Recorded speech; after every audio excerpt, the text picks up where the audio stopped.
The massive ship appeared at the edge of Earth's solar system like a metal moon. Its dark hull stretched for 20 kilometers, bristling with weapons that could crack planets in half.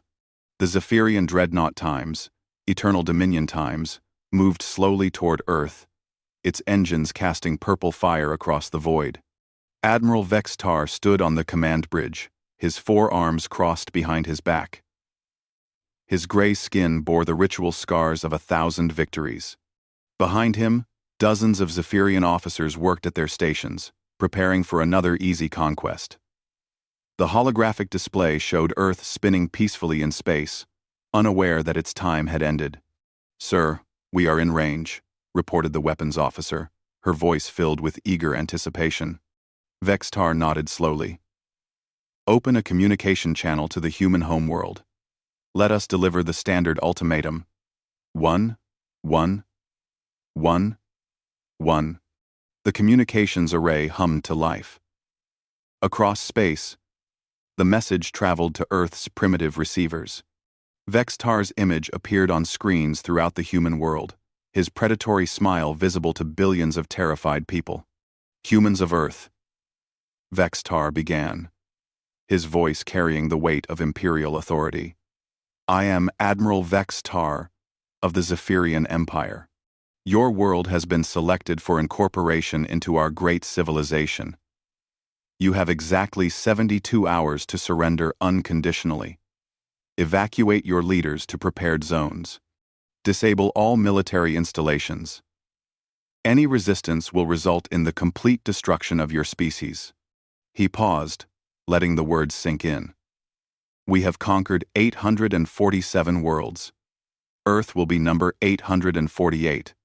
This is not negotiable. This is inevitable." The communication channel closed. Around the bridge, Zephyrian officers chuckled at human weakness. Their empire had never failed to conquer a world. Earth would be no different. Far below, in the emergency bunker beneath Geneva, the United Earth Defense Council erupted into panicked shouting. President Min Ji-wook sat at the head of the table, his face calm despite the chaos around him. Defense Minister Park Seo-jin was already pulling up holographic displays of Earth's pathetic military forces. 12 orbital defense platforms, Park said, his voice tight with despair. 43 patrol corvettes. A handful of missile batteries scattered across 6 continents. Against that? He gestured toward the tactical display showing the Zephyrian fleet. "We have a 2% chance of survival. Maybe less." General Lee Sang-min shook his head.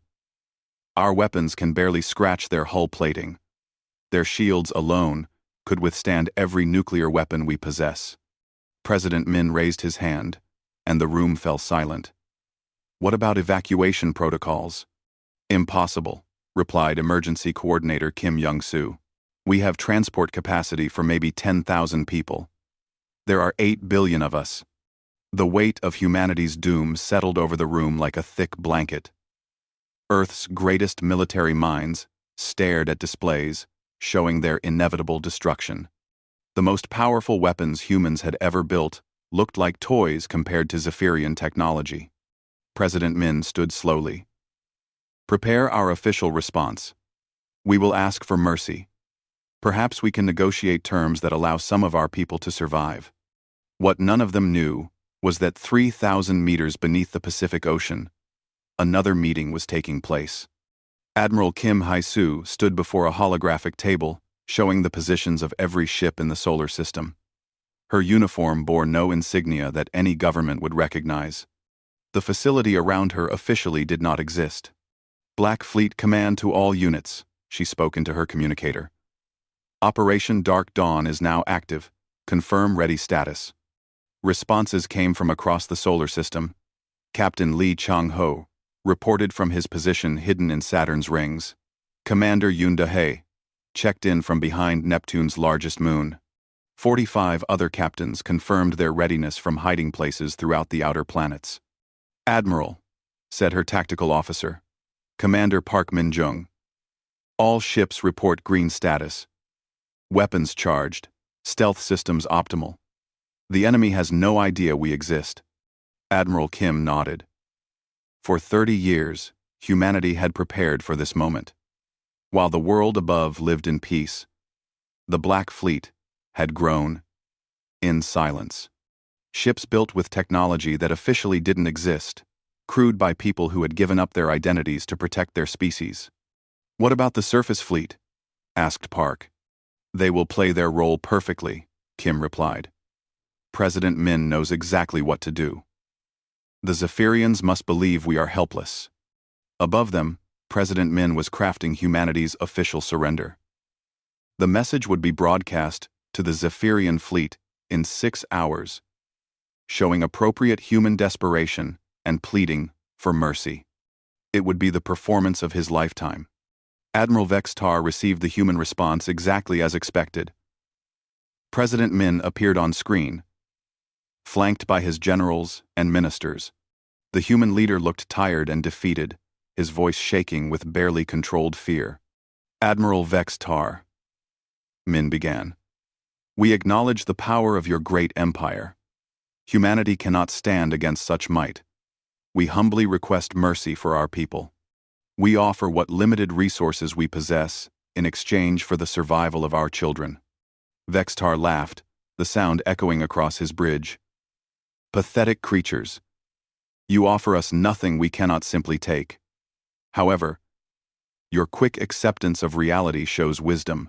We will allow your leadership 72 hours to evacuate to designated safe zones. Your military will stand down immediately." "It will be done," Min replied, his head bowed in apparent submission. The communication ended. Vextar turned to his officers. "Standard conquest formation. Position the fleet for orbital bombardment. Once we eliminate their defenses, we will begin planetary pacification." As the Zephyrian ships moved into attack positions, Earth's official military prepared for a hopeless last stand. The orbital platforms powered their weapons, knowing they would be destroyed within minutes. The corvette fleet took defensive positions around Earth's moon, their crews broadcasting final messages to families below. Deep in the ocean, Admiral Kim watched the enemy fleet settle into their attack formation. Every ship position was logged, every weapon signature recorded. The trap was nearly ready. "Sir," reported her communications officer, "all Black Fleet units are in final position. We have complete tactical superiority." Kim smiled grimly. The Zephyrians had made their first mistake. They believed their intelligence reports. They thought humans were weak, primitive, and helpless. They had positioned their fleet exactly where humanity wanted them. In 18 hours, Admiral Vextar would learn that Earth was not world number 848. Earth was the world where the Zephyrian Empire would discover that they were no longer the strongest predators in the galaxy. The countdown to humanity's greatest deception had begun. Admiral Vextar stood before the holographic display in his private quarters, reviewing Earth's pathetic military history. The data files made him laugh. Humans had never fought a real space war. Their longest conflict lasted only 6 years and involved primitive chemical weapons. Their idea of advanced technology was nuclear fission, something the Zephyrian Empire had abandoned 3,000 years ago. "Computer, display human combat experience," he commanded. The hologram shifted to show Earth's military records. Small regional conflicts using ground-based weapons. No space battles. No energy shields. No faster-than-light combat capability. The humans had never even fought another species before. Vextar shook his massive head in amusement. His own battle record showed victories against the Crystal Warriors of Andromeda 7, the hive minds of the Outer Rim, and the machine intelligences of the core worlds. Each enemy had possessed technology that could challenge Zephyrian might. Each had fallen eventually. Humans didn't even qualify as a challenge. They were insects about to be stepped on. "Admiral," came his aide's voice through the communication system. "The fleet is in standard conquest formation. All ships report ready for bombardment operations." "Excellent," Vextar replied. "Maintain formation. Let the humans see their doom approaching slowly." Fear, makes them more compliant. What the Admiral did not know was that at that very moment, Captain Lee Chang-ho was watching his flagship through instruments that could see through solid metal. The stealth destroyer Times, Silent Thunder Times, hung motionless in Saturn's rings, its hull reflecting nothing, its engines producing no heat signature that Zephyrian sensors could detect. Lee had lived in this frozen wasteland for 8 years, waiting for this day. His ship was officially a deep space research vessel, lost during a routine mission. His crew of 68 people had volunteered to disappear from human records, to become ghosts guarding the outer solar system. "Captain," reported his sensor officer, Lieutenant Choi Min-ho, "the Zephyrian dreadnought is maintaining course toward Earth. No indication they detect our presence." Lee smiled coldly. The Times Silent Thunder Times was built using technology reverse-engineered from 12 different alien species that had visited Earth over the past century. Each contact had been brief. Each visitor had left convinced that humans were primitive and harmless. What they had actually done was provide humanity with the building blocks for ships like this one. "Any word from Neptune Station?" Lee asked. "Commander Yoon reports all systems green," replied his communications specialist. "The Times, Ghost Wind Times, is ready for phase transition. On your command." 5 billion kilometers away, Commander Yoon Da-hae floated in the command center of her assault cruiser, watching the distant spark of Earth through her view screen. The Times Ghost Wind Times was hidden behind Neptune's largest moon, its experimental engines drawing power from the planet's magnetic field. Like Lee's ship, it officially didn't exist. Yoon had been a test pilot for Earth's space program before the Black Fleet recruited her. The records showed she died in an accident during a routine mission to Mars. In reality, she had been training for 12 years to pilot humanity's most advanced warship. "Commander," said her weapons officer, "the quantum torpedoes are charged and ready. Phase cannon systems showing optimal function." Yoon nodded. The weapons on her ship used principles that human scientists had learned from studying the wreckage of alien vessels that had accidentally crashed on Earth over the decades. Each crash had been carefully staged, each piece of technology carefully recovered and improved upon. While the galaxy saw humanity as primitive, Earth's best minds had been working in secret to build ships that could challenge any force in known space. The Times Ghost Wind Times alone carried enough firepower to destroy a small planet. Back on Earth, the theatrical performance continued perfectly. President Min held another emergency briefing. This time, broadcast live across the planet. He stood before cameras with tears in his eyes, his voice breaking with apparent desperation. "My fellow humans," he said, "we face the end of everything we know. Our military leaders have confirmed that resistance is hopeless. We have no choice but to surrender and hope for mercy." Defense Minister Park Seo-jin stepped forward, his face grim. "Our 12 orbital platforms will attempt to defend Earth, but we calculate they will last no more than 15 minutes against Zephyrian firepower. Our corvette fleet will make a brave stand. But it is purely symbolic." The broadcast showed Earth's military preparing for their doomed last battle. Orbital platform crews said goodbye to their families. Corvette pilots recorded final messages. The entire planet seemed gripped by hopeless despair. Admiral Vextar watched the broadcast with satisfaction. This was how conquests should go. The enemy recognized superior force and submitted without pointless struggle. It would make the pacification process much easier. What he didn't see was Captain Park Min-ho, floating silently in the reconnaissance vessel Times Whisper Times just 200 kilometers from the Zephyrian flagship. The Times Whisper Times was no larger than a shuttle, but packed with sensing equipment that could map every bolt and wire in the enemy fleet. Park had been tracking the Zephyrians since they entered the solar system. His ship was invisible to their sensors, using stealth technology that bent light and absorbed energy in ways that Zephyrian science considered impossible. For 3 weeks, he had been gathering detailed intelligence on every enemy vessel. "Captain," reported his tactical analyst, "complete mapping of the enemy command structure is finished. I have detailed schematics of their shield generators, weapon systems, and engine configurations. Park smiled. Outstanding work. Transmit everything to Fleet Command.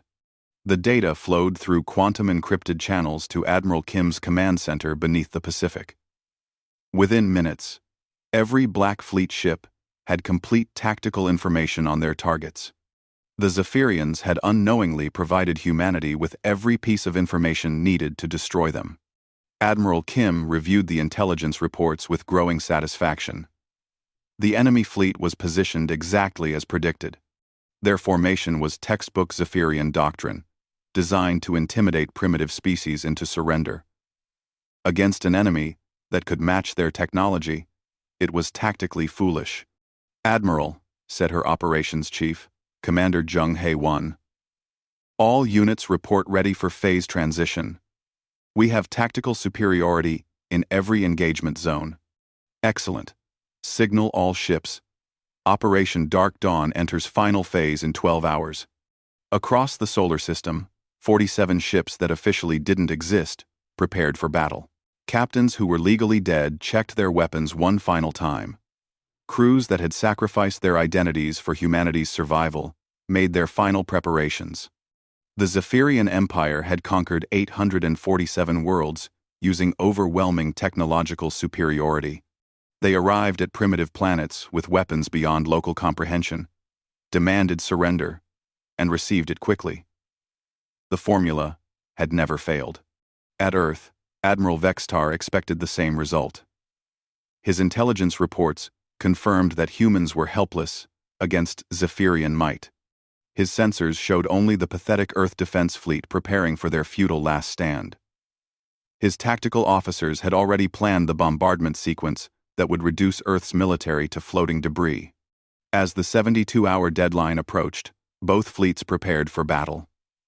The official Earth Navy positioned their hopelessly outmatched ships in defensive formations around their homeworld.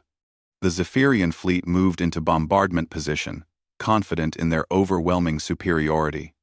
Neither force detected the 47 ships moving through dimensions of space that conventional science said were empty.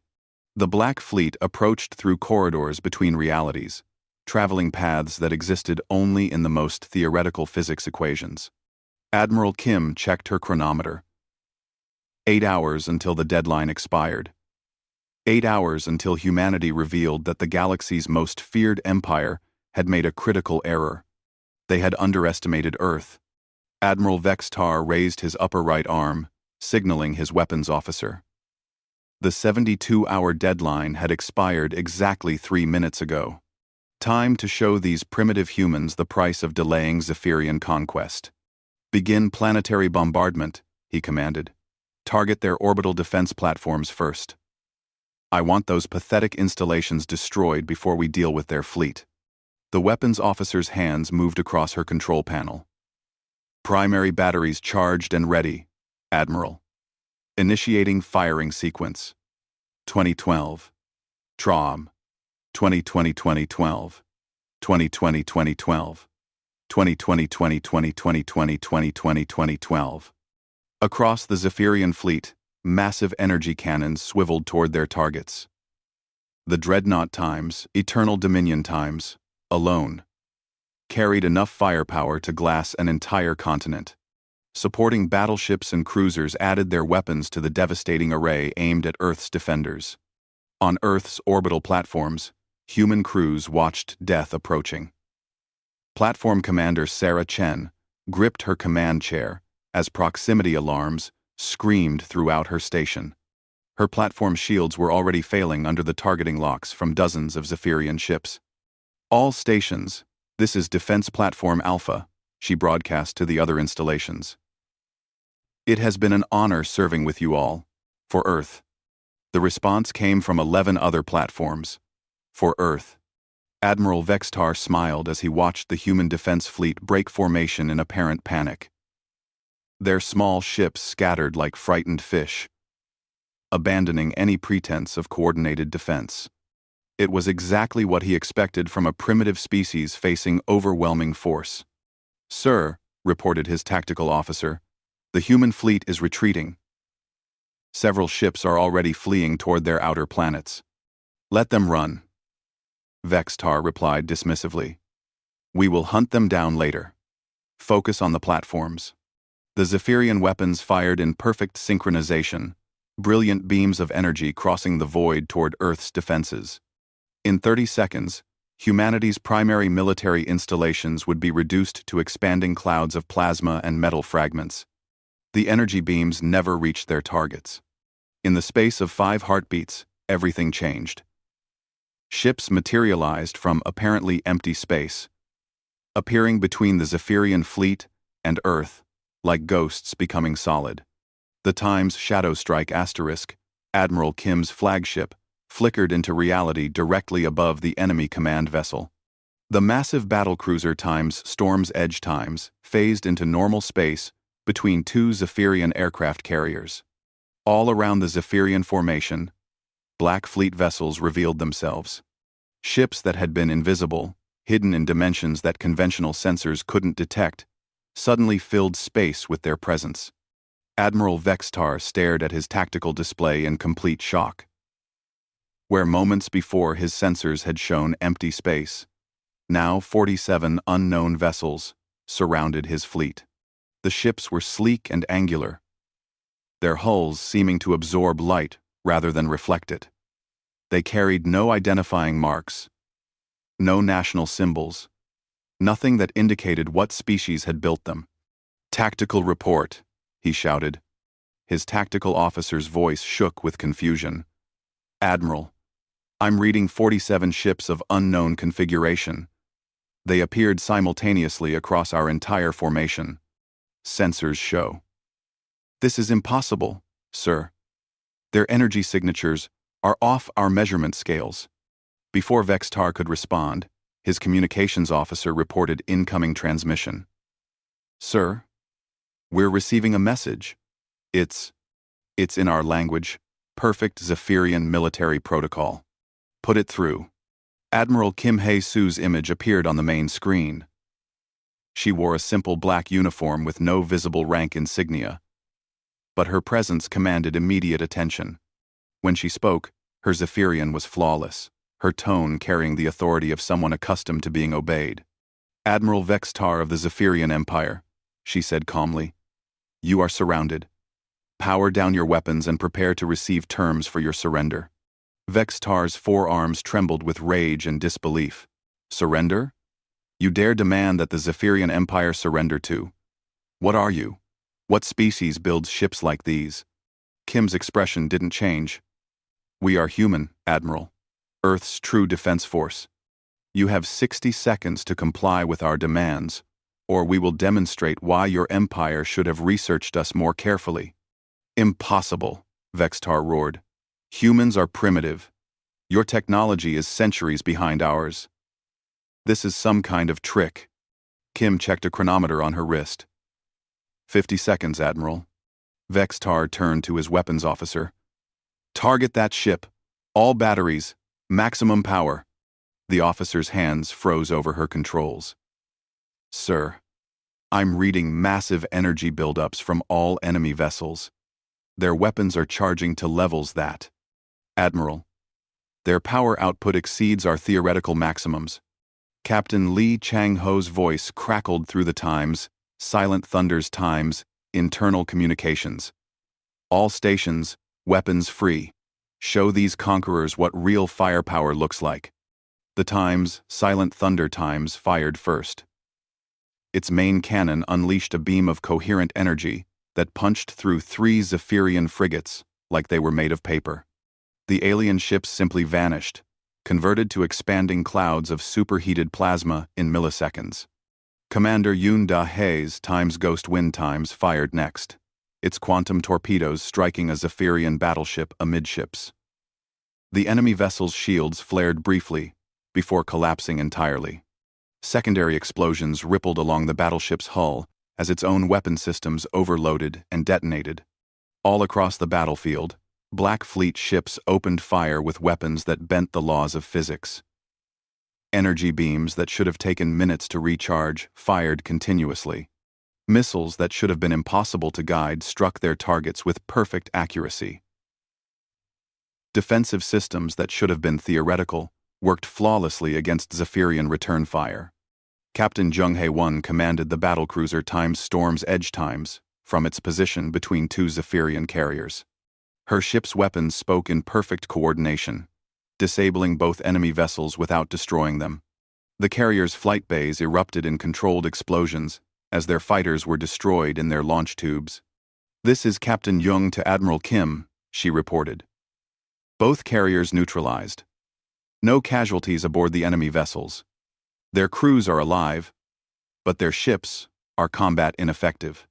Admiral Vex Tar watched his magnificent fleet being dismantled with surgical precision. Ship after ship fell silent as human weapons found their targets.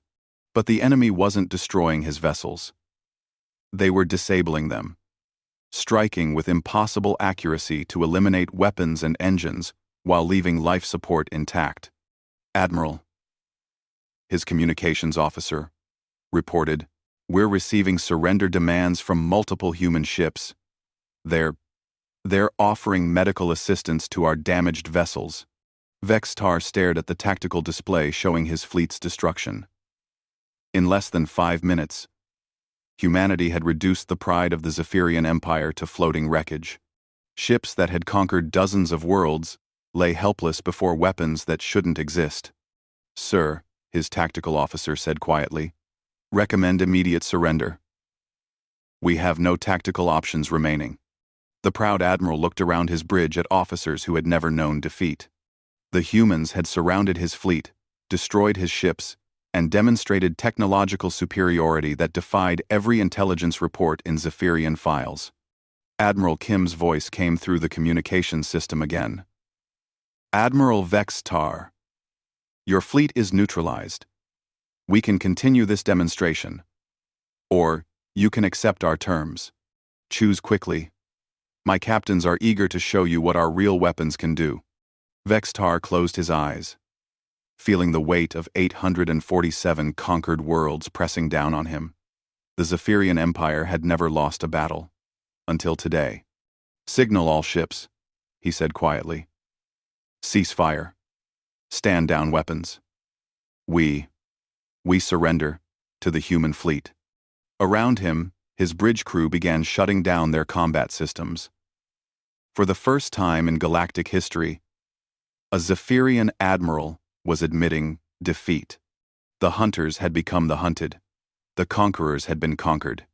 And somewhere in the depths of space, Admiral Kim smiled grimly as she prepared to explain to the galaxy's most feared empire exactly what humanity really was.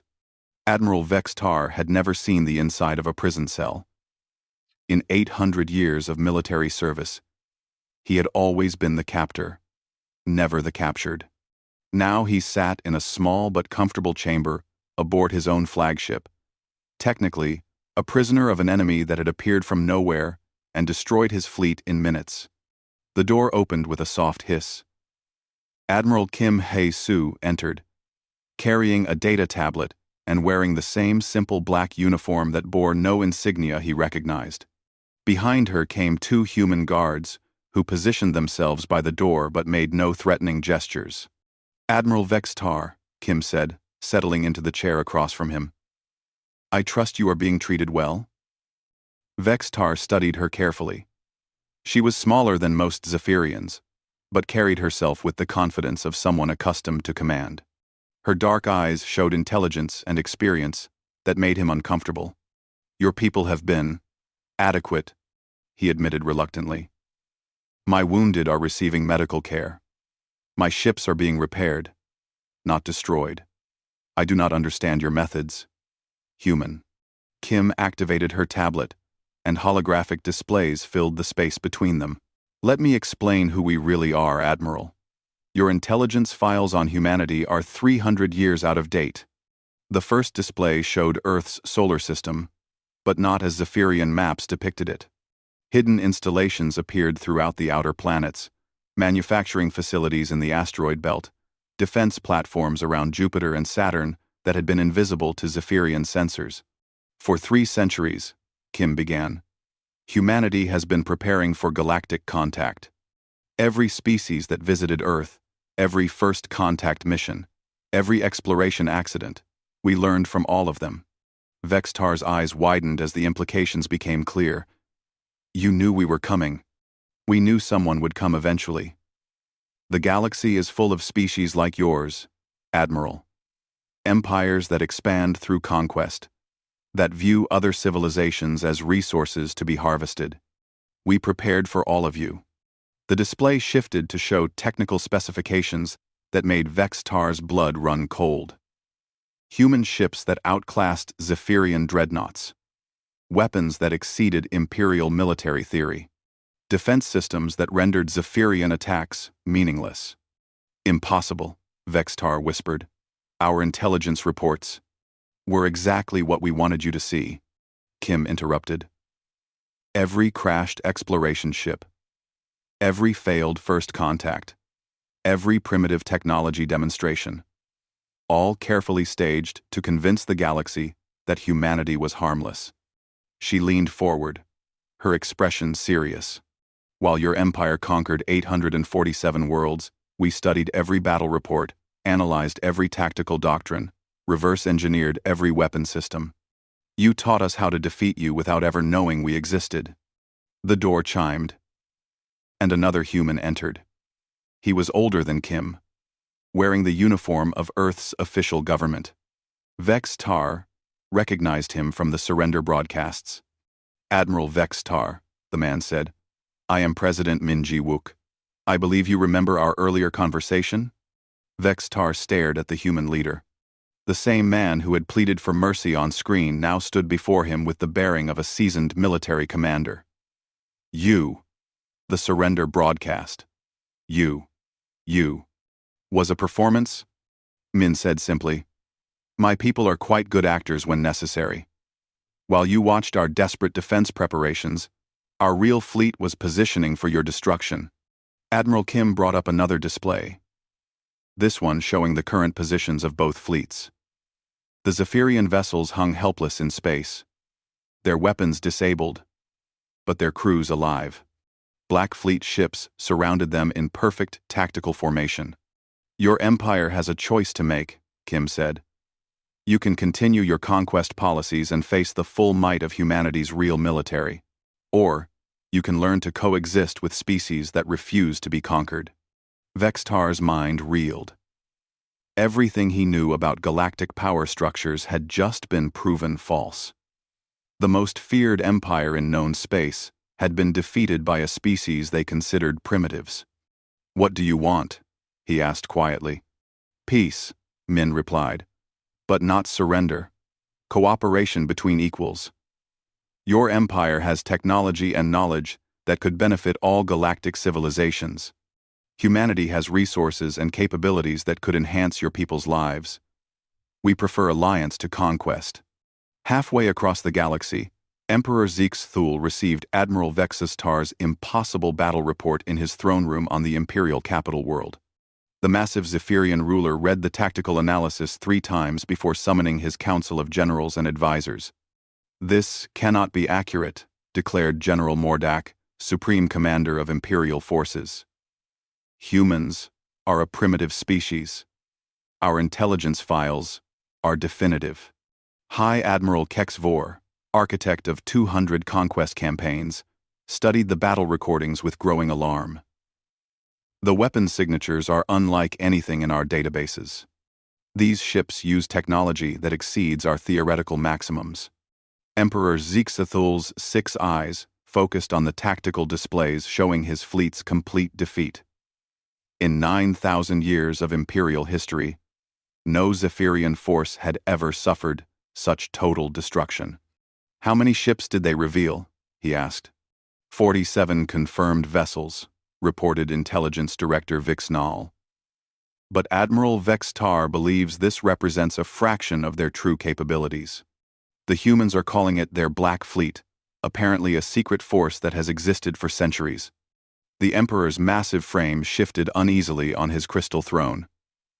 And our casualties? Minimal, Vixnall admitted. The humans disabled our ships without destroying them. They offered medical assistance to our wounded and repairs to our damaged vessels. This behavior is unprecedented. General Mordock slammed his fist against the council table. It is weakness. We should launch a full-scale assault on their system with our entire fleet. With what? High Admiral Kexvor asked quietly. If their revealed force could destroy our third fleet so easily, what could their main battle groups accomplish? We have no intelligence on their true military capacity. Back in Earth's solar system, Admiral Kim was explaining humanity's philosophy to her captive audience. Your empire conquers through fear and overwhelming force. You expand by destroying civilizations that refuse to submit. This approach has made you powerful, but also hated throughout the galaxy.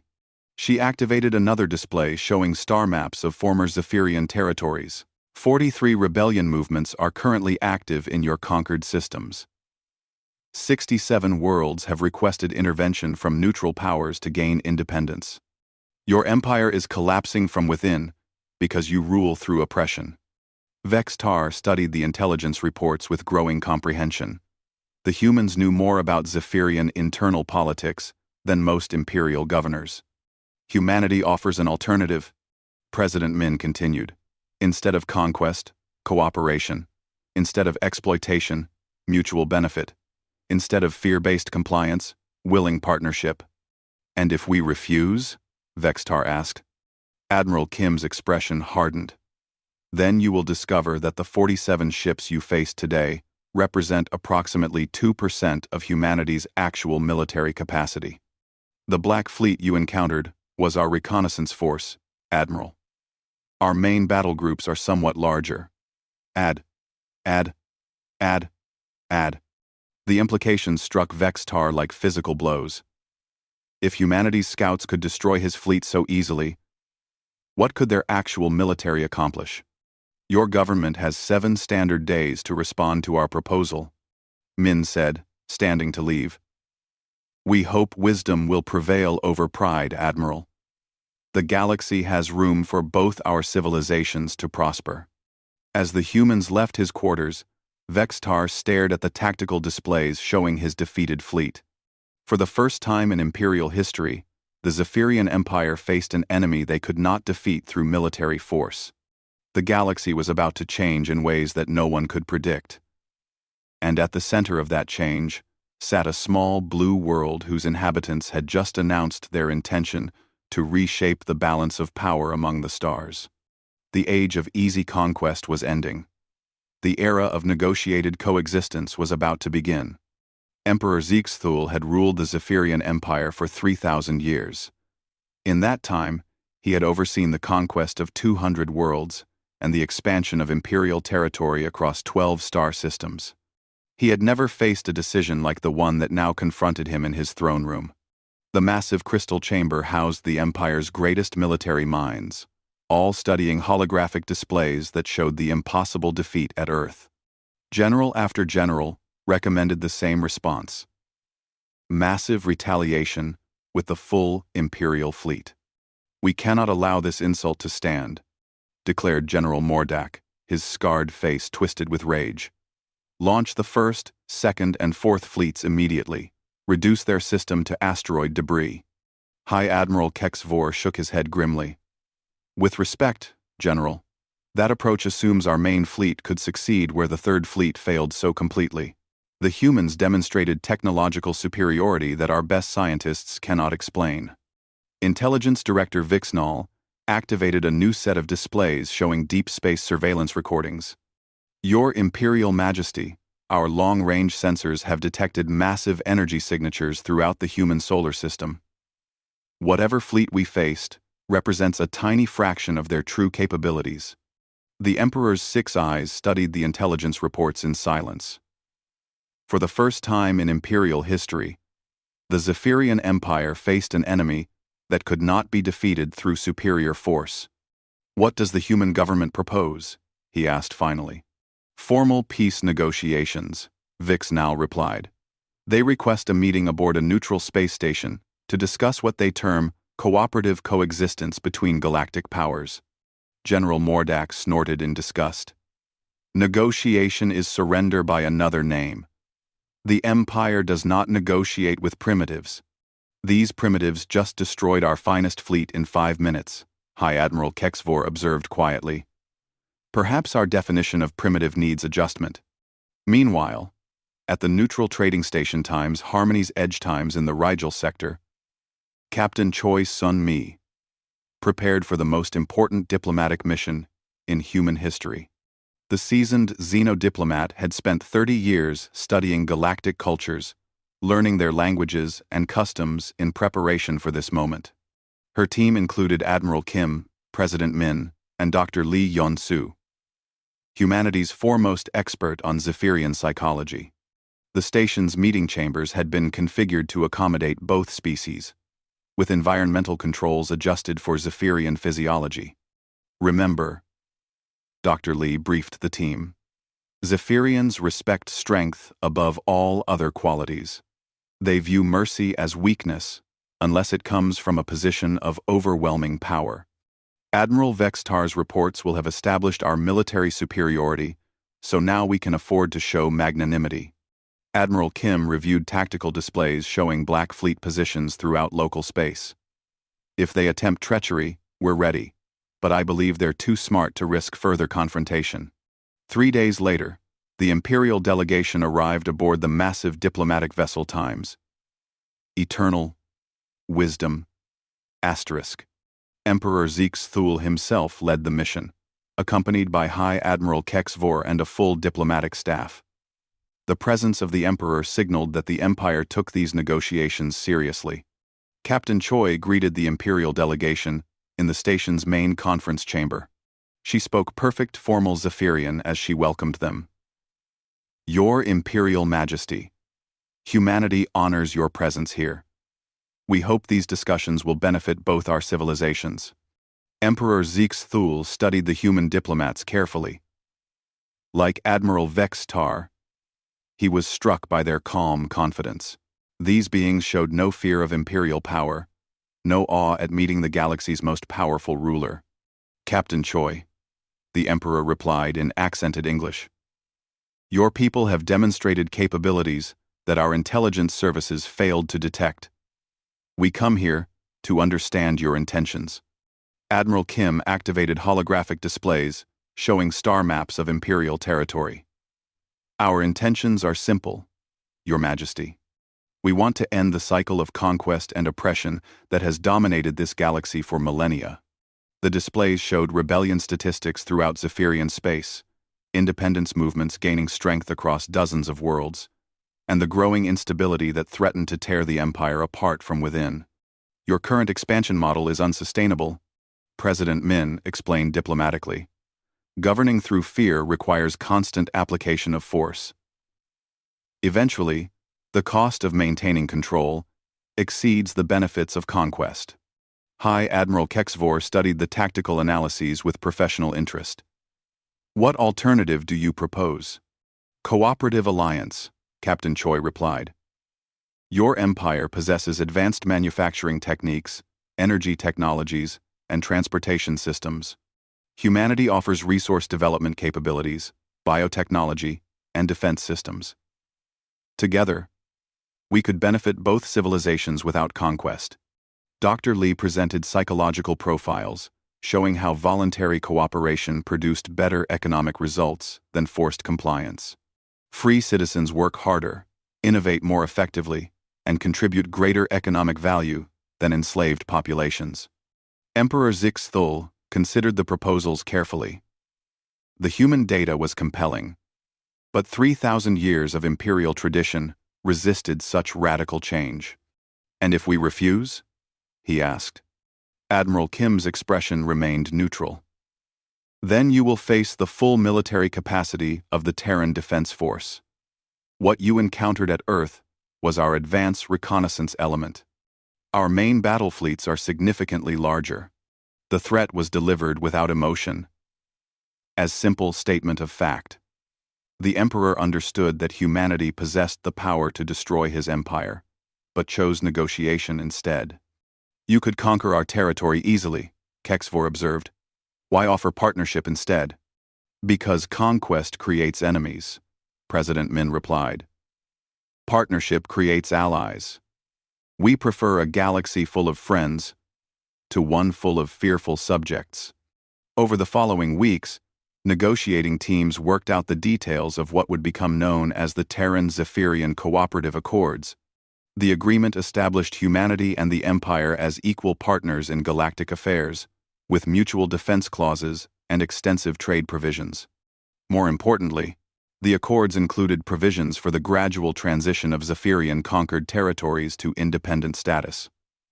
Worlds that had been enslaved for centuries would gain freedom through carefully managed transition processes. The signing ceremony was broadcast across the galaxy through quantum communication networks. Emperor Zeke's Thule and President Min attached their signatures to the historic document, while representatives from dozens of species watched in amazement. News of the alliance spread through space like wildfire. On Altair 4, resistance fighters emerged from hiding to celebrate their coming freedom. In the Rigel colonies, enslaved populations began planning their transition to independence. Throughout Imperial space, hope replaced despair as word spread that the age of conquest was ending. 5 years later, Admiral Kim stood on Luna's observation deck, watching joint human-Zephyrian fleet exercises in Earth's orbital space.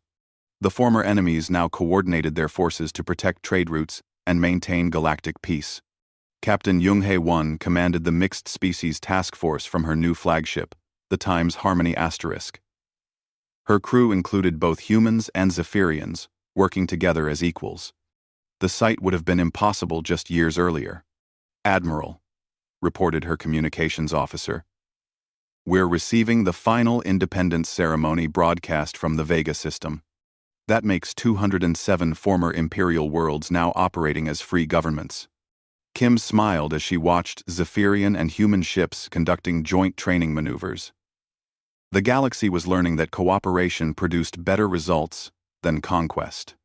Admiral Vextar, now serving as Zephyrian liaison to the Joint Fleet Command, approached Kim at the observation window. The former enemies had become unlikely friends through shared service. Admiral, he said in improved English, intelligence reports show pirate activity increasing in the Outer Rim territories. The new independent worlds are requesting protection. Then we'll provide it, Kim replied. That's what allies do. On the distant world of Terra Nova, humanity's first colony established through peaceful exploration rather than conquest, the Galactic Cooperative Council met for the first time. Representatives from 300 species gathered to discuss mutual trade, shared defense, and coordinated development projects. President Min, now serving his second term as chairman of the council, opened the session with words that would echo across the galaxy. We gather not as conquerors and conquered, but as equals working toward a better future for all civilizations. The age of galactic empires built on fear and conquest was ending. In its place rose an era of cooperation, voluntary alliance, and mutual benefit. Humanity had achieved something unprecedented in galactic history. They had conquered their enemies by making them into friends. The galaxy would never be the same, and in the depths of space, the Black Fleet continued its eternal patrol, guardians ensuring that no species would again face the threat of extinction at the hands of tyrants. Peace had come to the stars, backed by the quiet strength of those who chose protection over conquest.